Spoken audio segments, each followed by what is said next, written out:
நாடுகளுக்கு பொருந்தும் நாம் பேசியிருக்கோம்ல. ஆப்கானிஸ்தான், பாகிஸ்தான், பங்களாதேஷ், இந்த 3 நாடுகளுக்கு கூடிய இஸ்லாமியர்களுக்கு பாதிப்பு இருக்காங்களா? இந்த 3 நாடுகள் இருக்கக்கூடிய இஸ்லாமியர்களுக்கு பாதிப்பு இல்லை. நம்ம நெய்பர். இந்த 3 நாடும் தன்னை இஸ்லாமிக் ரிபப்ளிக்கா டிக்ளேர் பண்ணிட்டாங்க. அது அடிப்படை இஸ்லாமிய நாடுகள். இஸ்லாமியர்களுக்காக சட்டம் இருக்கு, அவங்க டைவோர்ஸ் ஆக்ட் இருக்கு, சொத்துக்காக தனி சட்டம் அவங்களுக்கு இருக்கு. எல்லாமே அவங்களுக்கு இஸ்லாமிய மதம் சம்பந்தப்பட்ட சட்டம் இருக்கு. தப்பு சரி நாம சொல்லிங்கன்னா அந்த நாட்டினுடைய சட்டத்திட்டம். அதனால்தான் அங்கே இருக்கக்கூடிய இஸ்லாம் தவிர எல்லா மதமும், கிறிஸ்தவர்கள் இருக்கிறாங்க, சீக்கியர்கள் இருக்கிறாங்க.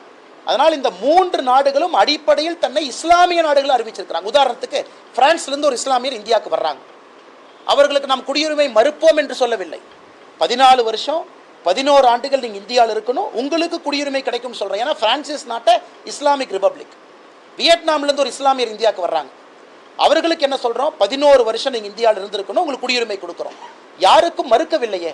இந்த 3 நாடுகளும் தன்னை இஸ்லாமிய ரிபப்ளிக்காக சொன்னனால அங்கே இருக்கக்கூடிய இஸ்லாம் சம்பந்தம் இல்லாத மதத்திற்கு மட்டும் கொடுத்துருக்கோம்.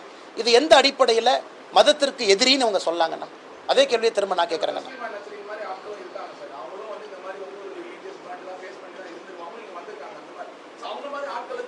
உறுதி. இப்போ தஸ்லீமா நஸ்ரீன் போன்ற இஸ்லாமியர்கள் அங்கே இருக்கக்கூடிய அரசோடு சண்டை இவர்களுக்கு அண்ணா நம்ம 2 விஷயத்தை பேசிக்கலாம். ஒரு தனி மனிதனுக்கும் அரசாங்கத்துக்கும் சண்டை இருக்கலாம். அவர்கள் பேசுறதுனால, தஸ்லீமா நஸ்ரீன் அவருடைய புத்தகத்தினால, அல்லது இதே சல்மான் ரஷ்டிக்கு இதே தான் பொருந்தும். சல்மான் ரஷ்டினுடைய புத்தகத்தினால அவருக்கும் இண்டிவிஜுவலாக அவருக்கும் அங்கே இருக்கக்கூடிய அரசாங்கத்திற்கும் ஒரு கிளரிக்குக்கும் ஃபாத்வா போடுறாங்க அப்படின்னா அவர்களையும் நம்முடைய நாட்டில் நாம் நாகரீகமாக சமமாக தான் நடத்தியிருக்கோம். ஆனால் நாம் பேசுவது அடிப்படையில் ஒரு இனத்துக்கு பேசுகிறோம். நீங்கள் இண்டிவிஜுவல் பர்சன், ஒரு தஸ்லீமா நஸ்ரீனோ ஒரு சல்மான் ரஷ்டியோ நீங்கள் பேசுனீங்கன்னா அவர்களுக்கும் குடியுரிமை இருக்குது. பட் அவங்க இந்த ப்ராசஸில் போகணும்னு நம்ம சொல்கிறோம். அவர்கள் இந்த 14 ஆண்டுகள் 11 ஆண்டுகள் இந்தியாவில் வசித்திருக்க வேண்டும். அவர்கள் குடியுரிமைக்கு எலிஜிபிள் ஆகிறாங்க. இந்தியாவில் நிறைய பேர் இருக்காங்களே, ஜீன் ரீஸ் இருக்காங்க. உதாரணத்துக்கு பெரிய பெரிய ஆட்கள், எக்கனாமிக்ஸ், பொருளாதாரம், சிட்டிசன்ஷிப் கொடுத்துருக்கோம்ல. எத்தனை பேர்த்துக்கு கொடுத்துருக்கோங்கன்னா நம்மை பொறுத்தவரை யாருக்கும் மறுக்கவில்லை. இந்த 3 நாடுகளும் தன்னை இஸ்லாமிக் ரிபப்ளிக்னு சொல்லனால அந்த நாட்டில் இருக்கக்கூடிய மாற்று மதத்தில் இருக்கக்கூடிய எல்லோருக்கும், ஏன்னா அந்த நாட்டினுடைய சட்டத்திட்டங்கள் இவர்களுக்கு எதிராக இருக்கு. தனிப்பட்ட மனிதர்களுக்கு தனிப்பட்ட பிரச்சனை, அதை நம்முடைய சட்டத்திட்டங்களுக்கு உட்பட்டு நாம் அணுகுகின்றோம்.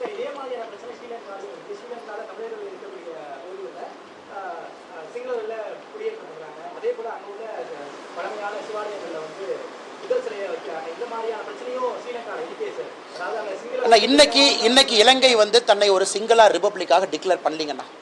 இன்னைக்கு இலங்கை நாட்டை நீங்கள் எடுத்துக்கிட்டீங்கன்னா it is not a single. ஆனால் நம்ம ஃபேக்டாக பேசுகிறோம்.